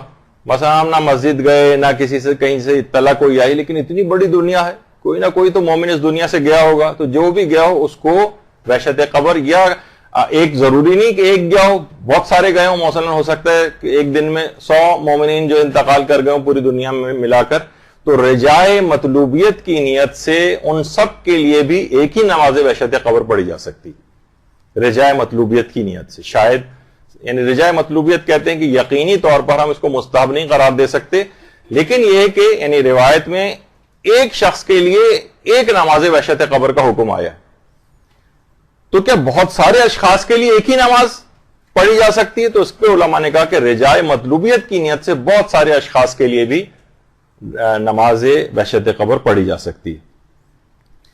پھر ایک سوال اس کے اندر یہ آتا ہے کہ کیا نماز وحشت قبر کو مستحب کی نیت سے پڑھ سکتے ہیں؟ مستحب کی نیت سے اس میں علماء خاص طور پر جو موجودہ مراجع ہیں، آیت اللہ سیستانی فرماتے ہیں کہ، اور آیت اللہ خوئی بھی یہ کہتے تھے کہ اس کو مستحب کی نیت سے نہ پڑھا جائے، بلکہ انہوں نے لکھا ہے کہ سزاوار یہ ہے، بہتر یہ ہے کہ اس نماز کو پڑھا جائے، کیونکہ آیت اللہ سیستانی اور آیت اللہ خوئی بھی وہ مستحبات کی دلیلوں کے لیے بھی اس کی مضبوطی کے قائل تھے. ابھی ہم اس بحث کے اندر نہیں جا رہے، کچھ سندی اشکالات علماء کے اندر ہوتے ہیں، سند کے اوپر بحث ہوتی ہے، تو اس لحاظ سے آیت اللہ سیستانی نے کہا کہ اس نماز کو پڑھنا چاہیے، ینبغی، سزاوار یہ ہے، بہتر یہ کہ اس نماز کو پڑھو، لیکن مستحب کی نیت نہ کریں، رجائے مطلوبیت کی نیت سے تاکید آئی ہے اس کی، اور بہرحال اس نماز کو جو ہے وہ پڑھ لیا جائے. اور دیگر علماء بھی جنہوں نے مستحب کے طور پر بھی اس کو لکھا ہے، وہ بھی انہوں نے قاعدہ تسامح کو استعمال کرتے ہوئے مستحب کے طور پر لکھا ہے، ورنہ سند کے اعتبار سے اس کے اندر کچھ اشکالات ہیں. اچھا، اب ابھی تک تو آپ نے سنا، کیا اس نماز کو کیا کبھی یہ نماز واجب بھی ہو جاتی ہے؟ تو جی ہاں، نظر کر کے اس نماز کو واجب بھی کیا جا سکتا ہے. تو دیکھیے ہمارے یہاں نظروں کا بس صرف ایک مٹھائی اور کھانا اس سے صرف سروکار رہ گیا ہے، دوسری طرف بھی نگاہ ہونی چاہیے آپ کی، جو اور زیادہ ثواب پہنچانے والی نظریں ہیں وہ ماننی چاہیے. اس میں یہ کہ اگر میرا فلاں کام ہو گیا تو جس مومن کی بھی مرنے کی اطلاع میں اس کے لیے اس رات نماز وحشت قبر پڑھوں گا. اب کیا ہے، نظر کر کے اپنے اوپر واجب کر لیا آپ نے، تو بہرحال اس لحاظ سے اس نماز کا ثواب بھی زبردستی اب آپ کو یہ نماز پڑھنا پڑے گی، ورنہ ہو سکتا ہے کہ اگر واجب نہ کرتے تو سستی آ جاتی، لیکن اب آپ کو دماغ میں رہے گا کہ میں نے نظر کر کے واجب کی. تو ویسے تو یہ نماز مستحب کی نیت سے بھی نہ پڑھی جائے، رجائے مطلوبیت کی نیت سے پڑھی جائے، لیکن اس کو واجب بھی کیا جا سکتا ہے اگر نظر کر لی جائے. اور اب اچھا اب آ جائیے نماز وحشت قبر کا وقت کب سے کب تک ہوتا ہے. دیکھیے نماز وحشت قبر کا وقت تدفین کے بعد سے لے کر اور صبح تک رہتا ہے، تدفین کے بعد سے لے کر اور صبح تک. تو یعنی یہ اس کا ٹوٹل ڈیوریشن ہے نماز کا، یعنی تدفین کے بعد سے کے معنی یہ کہ تو تدفین ہو سکتا ہے دن میں ہو جائے، لیکن نماز جو ہے مغربین کے نماز مغرب کی یعنی غروب آفتاب سے لے کر طلوع فجر تک اس کا وقت رہے گا، غروب آفتاب سے طلوع فجر تک. البتہ اس کے اندر بھی افضل کون سا وقت ہے؟ پچھلی دفعہ بھی آپ نے سنا تھا کہ ہم نے نوافل میں بھی اوقات فضیلت اور واجب نمازوں کے اندر بھی اوقات فضیلت کا ذکر کیا تھا. سب سے افضل وقت بہرحال نماز وحشت قبر کا یہ ہے کہ اس کو اول شب ہی میں پڑھ لیا جائے، نماز عشاء پڑھنے کے بعد. مغرب اور عشاء کے درمیان میں بھی اس کو پڑھا جا سکتا ہے، لیکن زیادہ بہتر یہ کہ نماز عشاء کو پڑھنے کے بعد اس کو پڑھا جائے.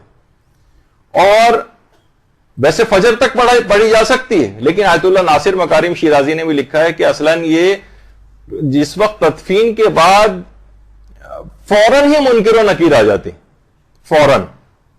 بلکہ روایت میں یہاں تک ہے کہ ابھی لوگ تدفین کر کے گھر پہنچے بھی نہیں ہوتے کہ سوال منکر و نکیر وغیرہ سب مکمل ہو چکا ہوتا ہے.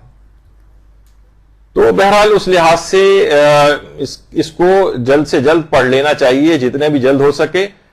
اول شب کے اندر بہتر ہے پڑھا جائے، اور نماز مغربین کو پڑھنے کے بعد نماز عشاء کو پڑھنے کے فوراً بعد اس نماز کو پڑھ لینا بہتر ہے، اگرچہ وقت اس کا طلوع فجر تک چلے گا. زیادہ بہتر یہی ہے. اچھا البتہ اگر تدفین میں کبھی تاخیر ہو جائے تو کیا نماز وحشت قبر میں بھی تاخیر ہوگی؟ جی ہاں، تدفین میں اگر تاخیر ہو رہی ہے تو نماز وحشت قبر پڑھنے میں بھی تاخیر کی جائے گی. جب تک تدفین نہیں ہو جائے گی تب تک نماز وحشت قبر کا دوسرا والا جو طریقہ ہے وہ جو اصل دفن کے بعد والی جو نماز ہے وہ نہیں پڑھی جا سکتی جب تک کہ تدفین نہ ہو جائے.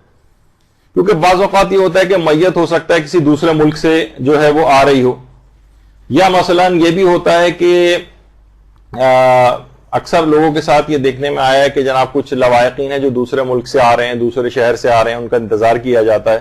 البتہ یہ بات روایات کے اعتبار سے زیادہ پسندیدہ نہیں ہے، اس کو پسندیدہ نہیں سمجھا جاتا کہ جناب آپ اس طرح سے اتنا زیادہ تاخیر کریں.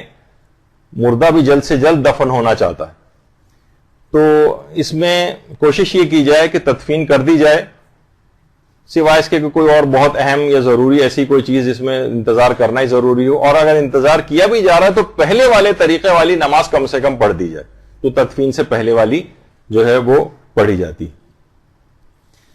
اچھا اگر میت دن میں دفن ہو چکی ہو تو کیا دن میں ہی نماز وحشت قبر پڑھ سکتے ہیں؟ ظاہر ہے میت دن میں ہی دفن ہو گئی 3-4 بجے، تو جواب یہ کہ جی نہیں، دن میں نماز وحشت قبر نہیں پڑھی جائے گی، نماز وحشت قبر رات ہی کو پڑھی جائے گی، اور اتنی دیر انتظار کرنا پڑے گا یہاں تک کہ رات شروع ہو جائے.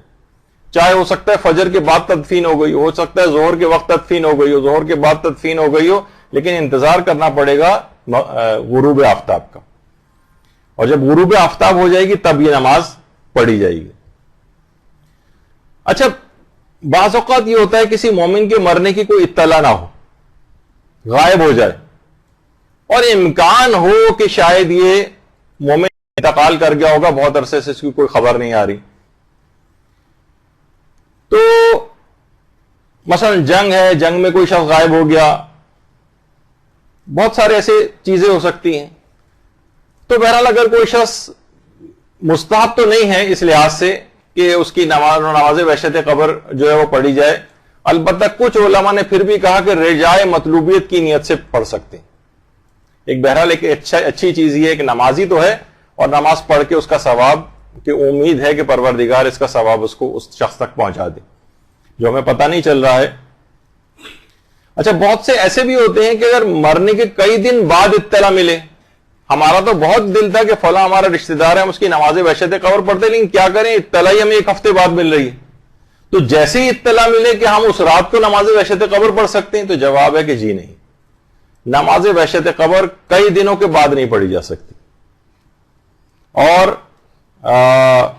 اس کے لیے آپ عام 2 رکعت نماز پڑھ کر ہدیہ کر دیں، نماز ہدیہ میت اس کے لیے پڑھ لیں، لیکن بہرحال نماز وحشت قبر نہیں پڑھی جا سکتی. اس کا وقت کیونکہ مخصوص ہے، وہ گزر گئی ہے پہلی رات، تو اب نہیں پڑھی جا سکتی. اگلے دن کیا نماز وحشت قبر پڑھ سکتے ہیں؟ وہ اس رات ہم کسی وجہ سے نہیں پڑھ سکے تو اگلی رات کو ہم پڑھ لیں یا اگلے دن میں پڑھ لیں. تو علماء کہتے ہیں نہیں، اس کا وقت بھی نکل گیا، اب نماز ہدیہ میت وغیرہ پڑھ لیں. البتہ کچھ علماء ہیں جیسے آغا خوئی، وہ کہتے تھے 1 رات یا 2 راتوں تک پڑھ سکتے ہیں، اس سے زیادہ اگر دیر ہو جائے تو پھر نہیں پڑھ سکتے. لیکن بہرحال یہ کہ اگلے دن کے لحاظ سے یعنی اگر وہ رات نکل گئی تو پھر آپ نماز ہدیہ میت وغیرہ پڑھیں، نماز وحشت قبر نہ پڑھیں. اچھا جو انتقال کے کافی عرصے بعد دفن ہو، اس کے لیے نماز وحشت قبر کب پڑھی جائے؟ یعنی انتقال ہو گیا، اب جیسے میں نے کہا کہ مثلا اس کی فلائٹ سے آ رہی ہے، اس میں تاخیر ہو رہی ہے، 2 روز بعد میت پہنچے گی، یا خدا نہ خواستہ کوئی ایسا مرحلہ قانونی طور پر ہے کہ پوسٹ مارٹم ہوگا اور اس کے بعد اور قانونی کارروائیاں ہوں گی اور نماز تدفین میں تاخیر ہو رہی ہے اس لحاظ سے. تو اگر انتقال کو کافی عرصہ بھی گزر جائے لیکن دفن ابھی نہ ہوا ہو، یا انتقال کے کافی عرصے بعد دفن ہوا ہو، تو نماز وحشت قبر دفن ہونے کے بعد ہی پڑھی جائے گی، تب تک نہیں پڑھ سکتے، چاہے اس کی وجہ یہ تمام وجوہات ہی کیوں نہ ہو. جی جی وہ تو بالکل، وہ میں نے پہلے ہی بتا دیا، لیکن خود نماز وحشت قبر جو اصل وہ ہے اس کے متعلق ہم نے فوکس کیا ہوا ہے. اب وہ ابھی آ رہا ہے، وہ آ رہا ہے ابھی. تو اس لحاظ سے نماز وحشت قبر انتقال کے بعد تدفین کافی عرصے بعد بھی ہو تب بھی نماز بحشت قبر اپنے وقت پر ہی پڑھی جائے گی دفن ہونے کے بعد. اچھا جو دفن ہی نہ ہو سکا ہو کیا اس کے لیے بھی نماز بحشت قبر ہے؟ مثلا بہت سے ایئر کریش میں انتقال کر گئے اب وہ دفن ہی نہیں ہوئے, پانی میں ڈوب گئے دفن ہی نہیں ہوئے زمین میں. تو علماء فرماتے ہیں کہ ان کی بھی رجائے مطلوبیت سے نماز بحشت قبر پڑھی جا سکتی, رجائے مطلوبیت کی نیت سے. اچھا پھر ایک ہے کہ دوسرے ممالک خاص طور پہ جو مغربی ممالک میں رہنے والے وہ نماز بحشت قبر کس کے وقت کے مطابق پڑھیں, یہ ایک مسئلہ ہے.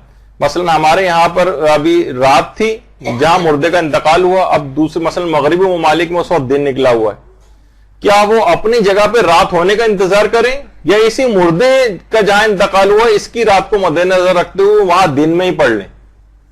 تو اس کا جواب یہ ہے کہ ان کے لیے حکم یہ ہے کہ اس میں جو ملاک اور معیار جو ہے وہ مردے کی رات ہے, پہلی کون سی ہے تدفین کے بعد, چاہے ان کے ہاں دن ہو جو پڑھ رہا ہے تو وہ مردے کی تدفین کی رات کو معیار بنائے گا.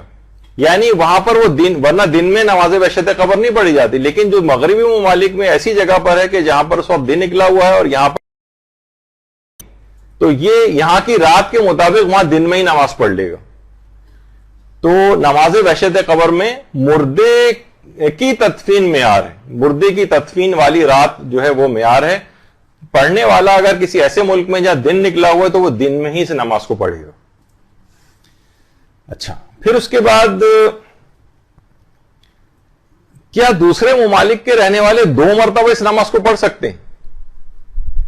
یعنی ایک مرتبہ تو انہوں نے یہاں دن میں ہی پڑھ لی مردے کی تدفین کے مطابق, اور ایک مرتبہ جب اپنے ہاں ان کے ہاں رات شروع ہوئی تو رجائے مطلوبیت کی نیت سے یہ بھی جائز ہے. یعنی ایک ہی شخص جو ہے خاص طور پہ جو یہ مغربی ممالک میں رہنے والے ہیں یہ نماز کو, بلکہ کچھ علماء نے تو یہ کہا کہ یہ بہتر بھی ہے کہ ایک نماز وہاں کی رات کے مطابق پڑھ لی جائے اور ایک نماز اپنی رات کے مطابق, اپنے علاقے کی رات کے مطابق پڑھ لی جائے, یہ بہتر ہے. اچھا یہ بھی ابھی آ گیا کہ موت کا علم اگر اگلے دنوں میں ہوا تو کیا نماز بحشت قبر پڑھی جا سکتی ہے جبکہ اس کی تدفین ہو چکی ہے؟ تو یہ جواب اس کا آ گیا کہ نہیں, اس طرح سے نماز بحشت قبر کا وقت گزر گیا ہے, اب نماز ہدیہ میت پڑھ سکتے ہیں. اور 1 یا 2 راتوں والا مسئلہ جو ہے وہ آیت اللہ خوئی نے خاص طور پہ لکھا ہے کہ 1 راتیں یا 2 راتیں اگر گزر جائیں اس کے بعد نہیں پڑھی جا سکتی, لیکن 1 یا 2 راتوں کی حد تک نماز بحشت قبر کو پڑھا جا سکتا ہے. لیکن آیت اللہ سیستانی نے تو بہرحال عمومی طور پر یہ لکھا ہے کہ بس تدفین والی رات اس کو پڑھا جائے اور باقی دنوں میں اس کو نہ پڑھا جائے. اچھا کیا 1 سے زائد مرحومین کے لیے ایک ہی نماز بحشت قبر پڑھ سکتے ہیں؟ یہ بھی ابھی آ گیا اس سے پہلے کہ بہت سے مومنین ایک ہی دن میں دنیا سے انتقال کر جاتے ہیں, تو کیا سب کے لیے پڑھ سکتے ہیں؟ تو یہ جواب ابھی آ گیا کہ اگرچہ ایک مرحوم کے لیے ایک ہی نماز بحشت قبر پڑھی جاتی لیکن پھر بھی رجائے مطلوبیت کی نیت سے بہت سارے مومنین کے لیے بھی ایک ہی نماز بحشت قبر پڑھ, ایک کے لیے تو مشخص کر لیں کہ یہ تو نماز بحشت قبر میں ایک فلاں معین مومن کے لیے پڑھ رہی ہوں, اور اس کے علاوہ جو ہے رجائے مطلوبیت کی نیت سے جو ہے اس کا ثواب دیگر مومنین کو بھی ہدیہ کیا جا سکتا ہے, یا سب کے لیے اجتماعی طور پر رجائے مطلوبیت کی نیت سے ایک ہی نماز پڑھی جا سکتی. دیکھیے بہت ساری چیزیں ایسی ہیں نا کہ ایک چیز کے لیے ایک ہی ہو سکتا ہے. جیسے کہا جاتا ہے کہ عقیقہ, بہت سے لوگ پوچھتے ہیں کہ جناب ہم عقیقہ ایک بچے کا کرنے جا رہے ہیں تو 2 بچوں کا عقیقہ ایک ہی جانور میں کر سکتے ہیں؟ نہیں, تو جواب ہے کہ نہیں کر سکتے. ایک عقیقہ میں ایک ہی شخص کی طرف سے ایک عقیقہ کا جانور قربان ہو سکتا ہے. 2 اگر عقیقے کرنے ہیں 2 الگ الگ بچوں کو 2 جانور قربان کرنے پڑیں گے. یعنی ایک ہی کے اندر 2 چیزیں شامل جو ہے وہ نہیں ہو سکتی کہ 2 افراد یا 3 افراد یا گھر کے تمام افراد کا عقیقہ ایک ہی جانور میں ہو جائے, ایسا نہیں ہو سکتا. اسی طریقے سے ایک نماز بحشت قبر ایک ہی مومن کے لیے پڑھی جائے گی, البتہ رجائے مطلوبیت کی نیت سے جائز ہے. جی ہاں سورہ قدر 10 دفعہ پڑھنی, بالکل. اچھا اب ایک ہے کہ ایک مشہور بھی ہوتی ہے بات کہ کیا نماز بحشت قبر کی اپیل کی جا سکتی ہے تاکہ بڑی تعداد میں لوگ اس نماز کو پڑھیں؟ تو علماء فرماتے ہیں کہ ویسے اگر دیکھیں تو اگر تمام مومنین میں سے فقط کوئی ایک شخص بھی نماز وحشت قبر ایک مومن کے لیے پڑھ دے تو اس کے لیے کافی، ایک بھی کافی. البتہ یعنی اس کے لیے بہت ماس لیول پر اپیلیں کرنا یعنی کی جا سکتی ہیں، اس کو روکنا بھی اس لحاظ سے نہیں چاہیے کہ ہر شخص، کیونکہ اس میں ہر شخص کے پڑھنے والے کا بھی ابھی آپ نے اجر و ثواب سنا ہے تو اس کا ثواب بھی دگنا ہو جاتا ہے اور اس کے نامہ اعمال کے اندر بھی کتنا ثواب لکھا جاتا ہے. تو اس میں اس لحاظ سے کوئی حرج نہیں ہے. اور بہت سارے افراد، بلکہ آیت اللہ ناصر مکارم شیرازی نے تو یہاں تک لکھا ہے کہ ایک آدمی کے لیے ایک شخص ایک معین کر کے نماز وحشت قبر پڑھ لے اور باقی جو افراد پڑھیں اسی شخص کے لیے وہ رجاء مطلوبیت کی نیت کرے. تو بہرحال یہ کہ ایک شخص کے لیے ایک نماز کافی ہے. البتہ یہ کہ زیادہ افراد بھی اگر پڑھیں تو رجاء مطلوبیت کی نیت سے پڑھ سکتے ہیں، اس کے اندر کوئی حرج نہیں.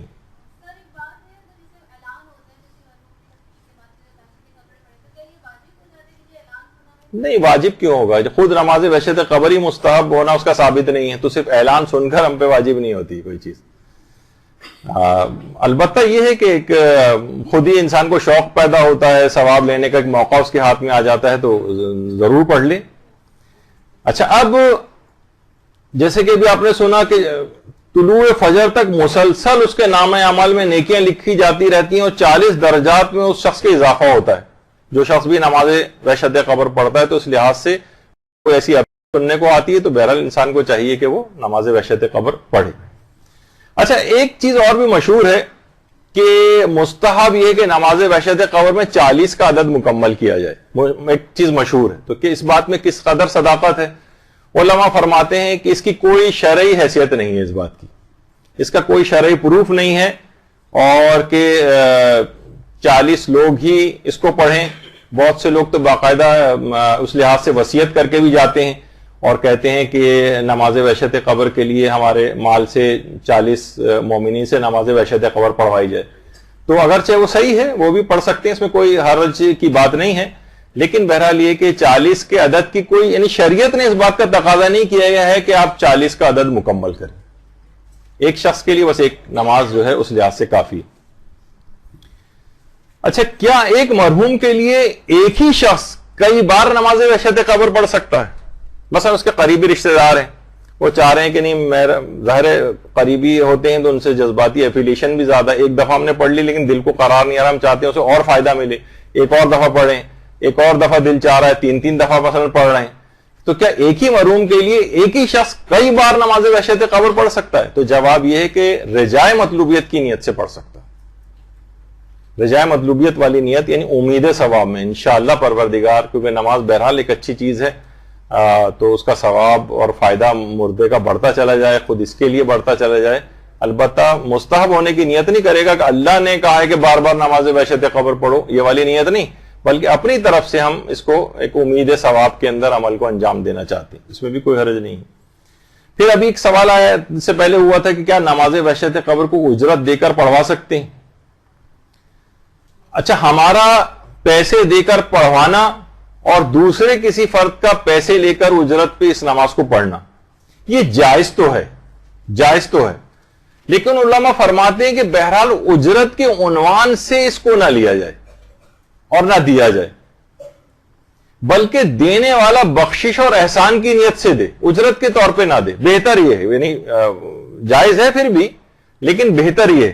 مثلا کسی سے آپ نے کہا کہ مولانا صاحب آپ نماز وحشت قبر پڑھ دیجئے گا میرے فلاں رشتہ دار کے لیے. انہوں نے کہا جی جی ٹھیک ہے، پیسوں ویسوں کی کوئی بات نہیں ہوئی اور انہوں نے نماز وحشت قبر پڑھ دی.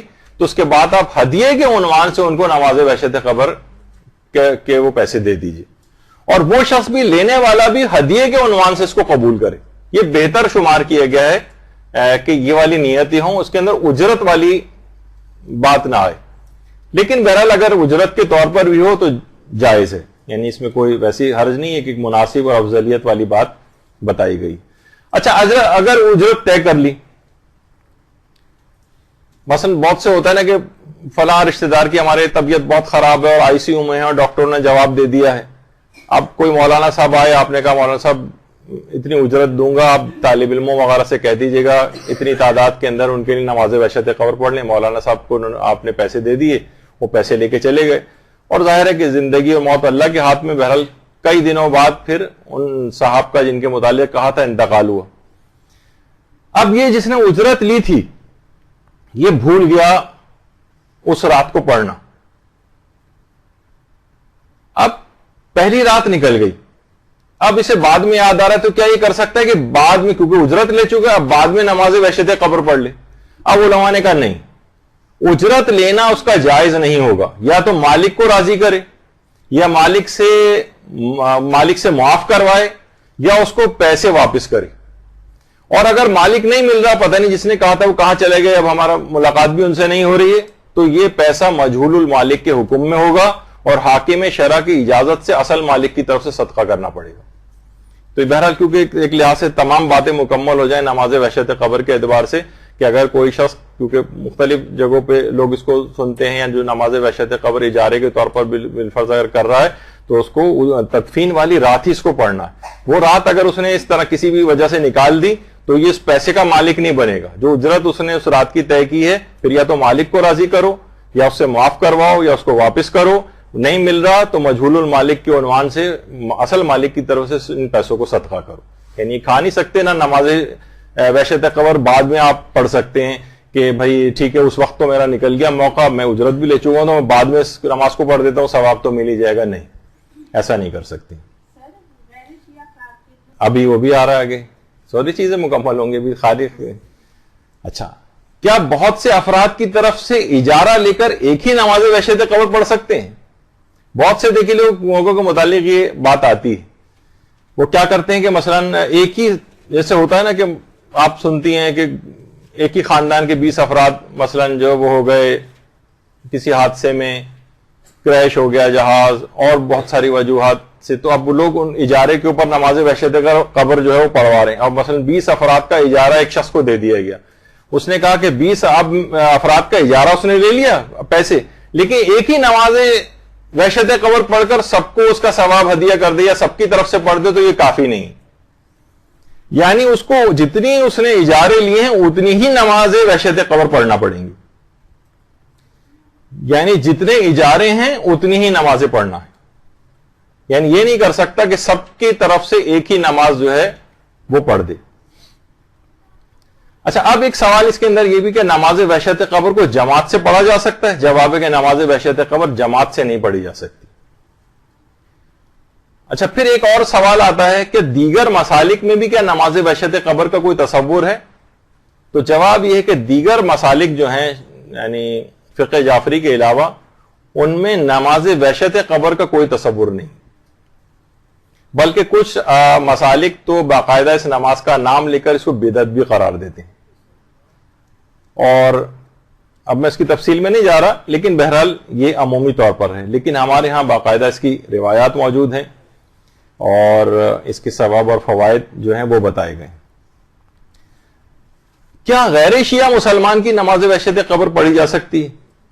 تو اس کا جواب ہے کہ جی ہاں, غیر شیعہ مسلمان کی نماز وحشت قبر بھی پڑھی جا سکتی ہے, بشرطے وہ بلکہ ناصبی, وہ تو مسلمان ہی نہیں ہے, لیکن چلیں اس میں اضافہ کر دیتے ہیں, اگر ناصبی نہیں ہے, ناصبی سے مراد دشمن اہل بیت, ایسا دشمن اہل بیت جو علل اعلان رسول و امام سے اپنی دشمنی کا اظہار کرے, معاذ اللہ, وہ تو کافر ہے, وہ تو اس کو بلکہ مسلمان کے زمرے میں نہیں آتا.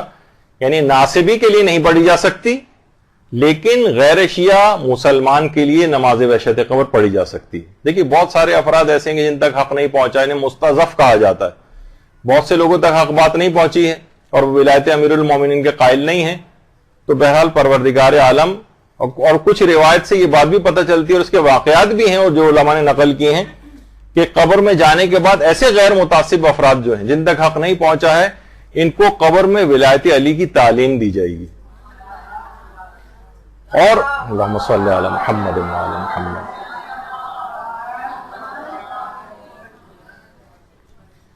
تو وہاں جب وہ تعلیم مکمل کر لیں گے اس کے بعد پھر داخل جنت کیے جائیں گے, اور کچھ کے لیے میدان قیامت کے لحاظ سے بھی ہے کہ حق ان کے سامنے وہاں جا کر پیش کیا جائے گا. پھر یہ سوال پیدا ہوتا ہے وہ تو قبر قیامت یہ سب کچھ دیکھ کر آ گئے ہیں, وہ تو فوراً قبول کر لیں گے. تو علماء کہتے ہیں انہیں فطرت دنیا پر باقی رکھ کر ان کے سامنے حق کو پیش کیا جائے گا. یعنی یہ نہیں کہ وہ چیزیں دیکھ لی ہیں تو فوراً جس طرح کا آدمی ڈر کے مارے بہت سی چیزیں قبول کر لیتا ہے, نہیں, فطرت دنیا پہ باقی رکھ کر. تو بہرحال اس طرح کی چیزیں ہیں. تو غیر شیعہ مسلمان کے لیے بھی, حتیٰ کہ اگر کسی حد تک یہ کہیں کہ کوئی آدمی ناصبی نہیں ہے لیکن وہ مختلف وجوہات سے پروپیگنڈے کے زیر اثر آ کر مثلا کہیں کہیں شیعوں کی مخالفت بھی کرتا آپ کو نظر آیا تھا, کچھ متعصب بھی آپ کو لگتا تھا, تب بھی جائز ہے کہ اس کے لیے نماز وحشت قبر پڑھی جائے. جائز, یعنی حرام کی حد تک بات ابھی تک نہیں, جب تک کہ ناصبی نہ ہو. ناصبی کے لیے نہیں پڑھی جا سکتی. حتیٰ کہ ایک دفعہ ہم نے جب قضا نمازوں کے, والدین کی قضا نمازوں کے مسئلے بتائے تھے, اس میں بھی یہ آیا تھا کہ اگر بیٹا جو ہے وہ شیعہ ہے اور اس کے بڑا بیٹا شیعہ ہے اور والد اس کے غیر شیعہ مسلمان تھے, تو ویسے تو بڑے بیٹے پر باپ کی قضا نمازوں اور روزے ادا کرنے ضروری ہوتے ہیں, لیکن باپ اگر غیر شیعہ تھا تو اس کے نمازوں کی قضا اور روزوں کی قضا واجب نہیں ہوتی. لیکن پھر بھی اگر کروانا چاہے تو کروا سکتا ہے. لیکن یہ کہ اسی طریقے سے نماز وحشت قبر کا بھی ہے کہ غیر شیعہ مسلمان کے لیے بھی نماز وحشت قبر پڑھی جا سکتی. کیا غیر شیعہ کے لیے سورہ فاتحہ, تلاوت قرآن, صدقہ یا نماز بھی ہدیہ کی جا سکتی ہے؟ تو اس کا جواب ہے کہ جی ہاں, سورہ فاتحہ بھی ان کے لیے پڑھ سکتے ہیں, تلاوت قرآن بھی کر سکتے ہیں, اور صدقہ بھی دے سکتے ہیں, اور 2 رکعت نماز پڑھ کے ان کو ہدیہ بھی کر سکتے ہیں. ان میں اس میں کوئی نہیں چیز نہیں ہے, سب چیزیں اس کے اندر جائز ہیں. اور اسی طریقے سے غیر شیعہ مسلمان کی نماز جنازہ بھی پڑھی جاتی ہے, البتہ اس کی فی الحال ہم اس تفصیل میں نہیں جا رہے. کیا کسی شہید کی نماز وحشت قبر بھی پڑھی جا سکتی ہے؟ تو جواب ہے کہ جی ہاں, اگر کوئی شخص شہید ہوا ہے تو شہید کے لیے بھی نماز وحشت قبر ہے. دیکھیں, نماز وحشت قبر اصل میں نماز ایک لحاظ سے ہدیے والی چیز ہے, ایک تحفہ بھیجا جاتا ہے. اور گھبراہٹ اور وحشت تو دیکھیے ایک معصوم اور بے گناہ کو بھی ہوتی. جیسے کہا جاتا ہے نا کہ اگر بالکل جس نے کوئی گناہ بھی نہیں کیا, جو قصوروار بھی نہیں ہے, عدالت کے کٹہرے میں کھڑا ہونے سے وہ بھی ڈرتا ہے. یعنی بالکل, یعنی ضروری نہیں کہ گناہ گار ہی کوئی سب چیزیں ہوں. تو بہرحال اس کا جو ثواب فائدے پہنچانے کے اعتبار سے شہید بھی اگر کوئی شخص ہوا ہے تو اس کے لیے بھی نماز وحشت قبر جو ہے وہ پڑھی جا سکتی کہ اس کو اس کا ثواب ملے گا. اسی طرح سے کیا نابالغ بچے کی, مثلا نابالغ بچہ اس دنیا سے چلا گیا, کیا اس کے لیے بھی نماز وحشت قبر پڑھ سکتے ہیں؟ جواب یہ کہ پڑھ تو سکتے ہیں, البتہ اس کی ضرورت نہیں, بلکہ یہ مشروع نہیں. اگر کوئی شخص مشروعیت کی نیت سے, یعنی شریعت نے اس کا حکم دیا, اس نیت سے پڑھے تو شاید گناہگار بھی ہو جائے. تو بہرحال, لیکن یہ کہ بہرحال اگر یہ نیت نہیں ہے, ایک عمومی طور پر رجاء مطلوبیت کی نیت سے نابالغ بچے کے لیے بھی اگر نماز وحشت قبر ہو تو اس کو بھی ثواب ہدیہ یہ سب اس کی قبر میں پہنچے گا, جس سے وہ خوش ہوگا, اس کی روح خوش ہوگی. تو اس عنوان سے نماز وحشت قبر کو پڑھا جا سکتا ہے. اسی طریقے سے نماز وحشت قبر کو چلتے پھرتے بھی پڑھ سکتے ہیں. اتنا وقت نہیں ہمارے پاس ایک جگہ کھڑے ہونے کا, لیکن کسی جگہ میں جانا ہے, کوئی چیز لینے کے لیے, ڈرائیو کرتے ہوئے جانا ہے, تو وضو کر کے اور بیٹھ کر بھی یا سواری پر بھی نماز وحشت قبر کو یا چلتے پھرتے بھی پڑھا جا سکتا ہے. البتہ یہ رہے کہ دماغ میں کہ نماز وحشت قبر میں قنوت پڑھنے کا استحباب ثابت نہیں, کیونکہ روایت میں کے طریقوں میں قنوت آیا نہیں. البتہ اگر کوئی ہاتھ اٹھا کر بعنوان دعا پڑھ لے تو اس کے اندر حرج نہیں ہے, لیکن قنوت کی قصد نہ کرے کہ یہ میں قنوت کے طور پر, بلکہ ہاتھ اٹھا کر دعا کے عنوان سے پڑھ سکتا ہے.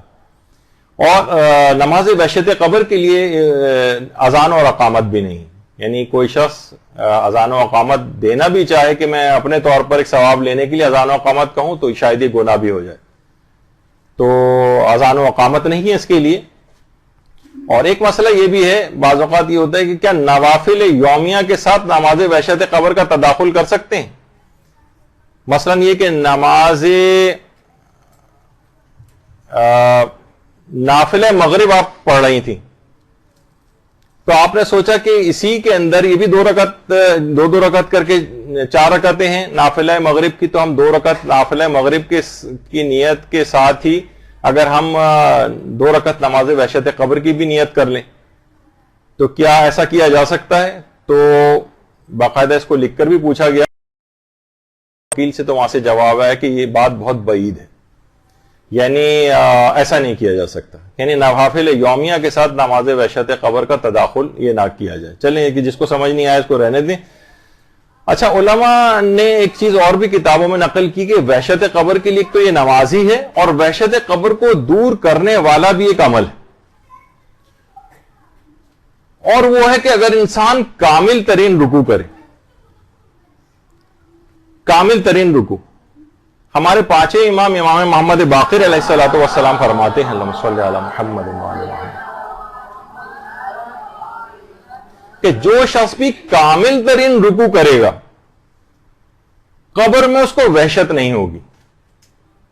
اچھا، کامل ترین رکوع، اس کے لیے تھوڑا سا آپ کو پیچھے جانا پڑے گا۔ جہاں ہمارے رکوع کی گفتگو ہوئی تھی بہترین نماز کیسے پڑھیں میں، وہاں پر اس کے طریقے بھی بتائے تھے کہ کون کون سے ایسے مستحبات ہیں، کچھ خاص دعا ہے رکوع کے اندر آخری رکعت کے آخری رکوع میں خاص طور پر پڑھنے کی، کہ جو امام زمانہ نے آیت اللہ مرشی نجفی کو تعلیم کی تھی، اور اس طرح سے اس کامل ترین رکوع کے اندر رکوع کو طول دیا جائے، رکوع کی کچھ خاص مستحب دعائیں جو ہیں وہ پڑھی جائیں، تو اس کو کہا جاتا ہے کہ کامل ترین رکوع۔ تو نماز تو اس کی قبر میں وحشت نہیں آئے گی، پانچویں امام یہ بات بیان فرماتی۔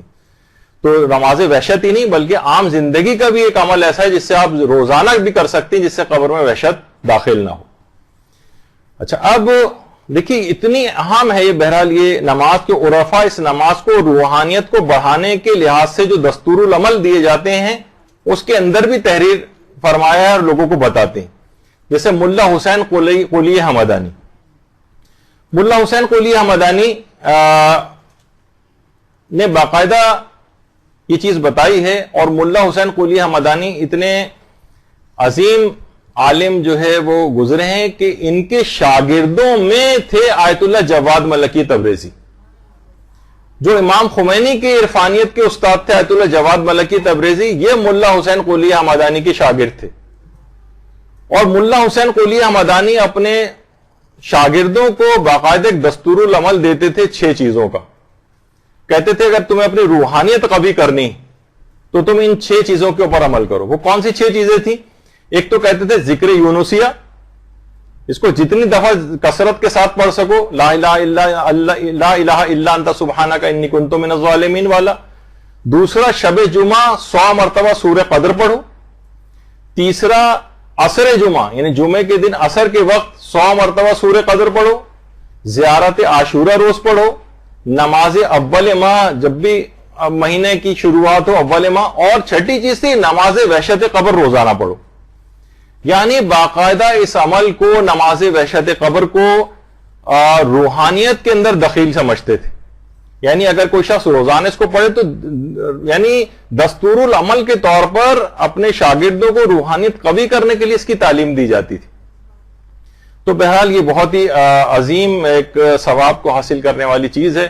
اس کے تمام فقہی احکام، تمام اس کے فضائل اور برکات یہ آپ نے سنے، اور امید ہے کہ کافی حد تک اس میں نماز وحشت قبر کا چیزیں اور مسائل آپ کو کلیئر ہو گئے ہوں گے۔ انشاءاللہ اگلی کلاس میں نماز غفیلہ اور نماز جعفر طیار اور کچھ اور مستحب نمازوں کا اسی طریقے سے مسائل اور احکام اگلی نشستوں کے اندر بیان ہوں گے۔ وصلی اللہ علی محمد وآلہ الطیبین الطاہرین۔ برحمتك يا أرحم الراحمين وصلى الله على محمد وآله الطاهرين۔